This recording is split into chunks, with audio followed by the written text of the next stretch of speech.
Hello, random Facebook Live with Beth and Campbell, aka Hoodie Two Shoes. Out here on this overcast day here in Central Virginia.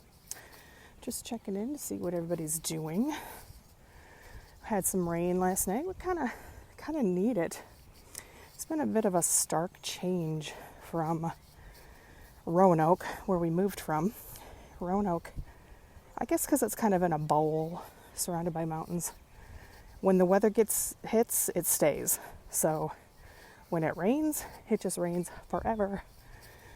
But here in our little lovely burg of Stanton, it's a little bit more fleeting, like in Michigan, where I'm from, where it's wait 5 minutes and the weather would change.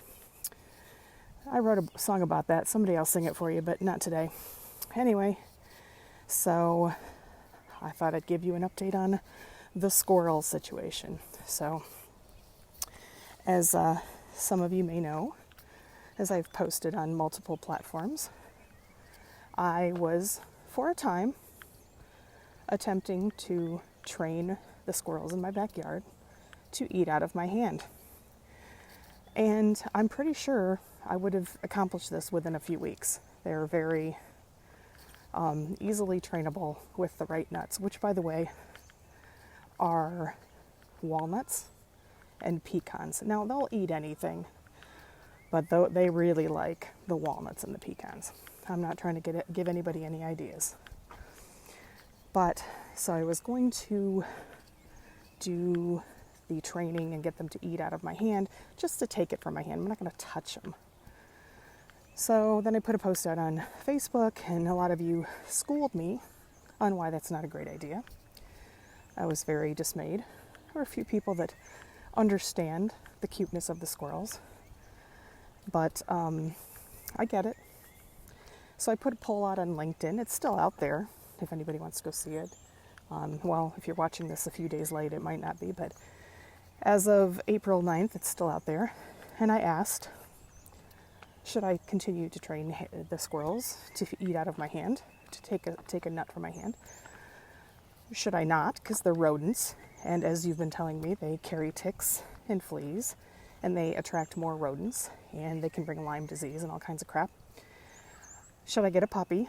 Which is not going to happen yet, but I'm interested. And by the way, most of you think I should just get a puppy or other. And a lot of the other responses are, telling me about ticks and fleas and Lyme disease. So I hear you. I hear you. So I've made a decision to not train the squirrels to eat out of my hand. Now, this is easier said than done. I made a valiant effort last night. So my husband and I sit out on our patio by our pool. And the squirrels come along, and now they know that we're there, and they start coming up. And so I said, okay, what I normally would do is I would just continue to throw more walnuts and more pecans closer and closer and closer, in the hopes that someday they would come up on our little slightly raised patio and take a nut from my hand. But nay, I instead last night just threw a spattering of nuts way off in the distance, disassociation. And then we sat down. Now this is probably my failing. I still had my little bag of walnuts and my little container of pecans. So the squirrels were out, and they were looking at us and giving us a little chatter, as you all have said. They will start getting loud, and they were a little bit. Not as loud as the two lawnmowers on either side of us, but oh well. So then, there was one little brave soul. I believe it was a female, because they're smaller. Of course. Why wouldn't it be? Who was very brave. She kept coming a little closer and a little closer, and at one point she came up on the little patio ledge within a couple feet of us. So I said to my husband, I'm just saying,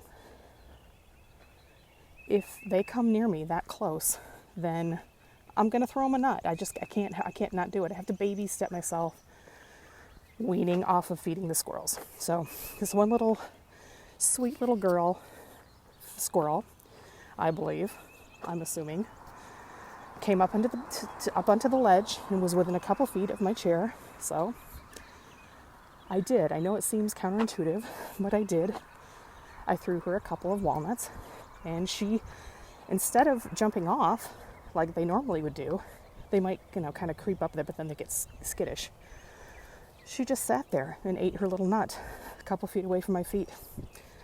So I recognize that I need to take another step, which is to not bring the nuts out with me. But I feel like it was progress. I feel like I progressed with my squirrel hand feeding. I was able to throw them into the distance. I didn't throw a ton of them out there. And I only encouraged the training type feeding when the brave little soul came up there, just courage. It was like Frodo going to throw the ring in the fires of Mount Doom or whatever the fuck it's called. Pardon my French. It's been a long time. Sorry, Lord of the Rings fanatics. I can't remember. Mordor, right? Was it Mount Doom? I don't know. Anyway. But it was like little Frodo coming up there, so brave. So I felt like I had to reward it. But I think starting today, if the rain doesn't appear and we sit out there, I'm just going to have to not bring the nuts out with me. I don't know if anybody needs some walnuts. I got a big ass bag of walnuts. I'm not really care for walnuts. Pecans I like, but I like them when they're kind of candied. So I'm not sure what I'm going to do with them. I hate to waste them, but that's not a good excuse. But that's not a good excuse. The squirrels have to learn how to fend for themselves. Anyway, so just thought I would check in here this morning and give you an update on the squirrel story.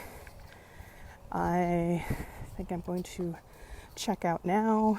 I see somebody's out there. I don't know who you are, but hello, happy Friday. I'm gonna get back to my walk and do a little mindfulness. Mindful was my grit word last week, and authentic is my grit word this week. So that's why I told you about my failings of feeding the brave little squirrel that came up on my patio, because authenticity is also about honesty. I have to be honest. But mindful was my word last week. It's always a word. It's something I'm still focusing on. So I'm going to jump off now, bid you adieu, and go be mindful on my walk. I hope you guys are having a great day. Take it easy.